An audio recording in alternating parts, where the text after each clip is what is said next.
മോനാലിസയെ നിങ്ങൾ എക്സ്റേ ചെയ്ത് നോക്കുകയാണെങ്കിൽ 30ലധികം അൾട്രാ തിൻ പെയിന്റ് പാളികൾ കൊണ്ടാണത് നിർമ്മിച്ചിരിക്കുന്നതെന്ന് കാണാം. ഓരോ പാളിക്കും 1 മുതൽ 2 മൈക്രോമീറ്റർ വരെ മാത്രമേ കനമുള്ളൂ. അതായത് ഒരു മനുഷ്യമുടിയേക്കാൾ നേർത്തതാണത്. ഈ ചിത്രത്തിലെ ഓരോ ബ്രഷ് സ്ട്രോക്കുകളും അത്രയധികം സൂക്ഷ്മമാണ്.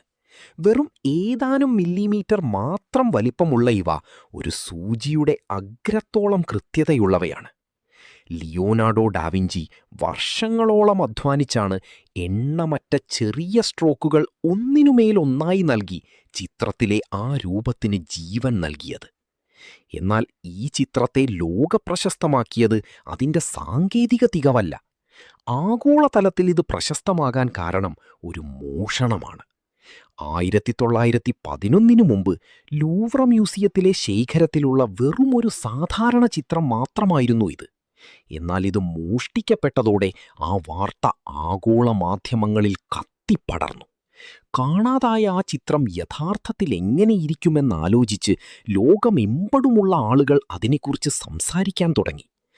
ആഗോളതലത്തിൽ ലഭിച്ച ആ ശ്രദ്ധയാണ് ഒടുവിൽ മോനാലിസയെ മാറ്റിമറിച്ചത്.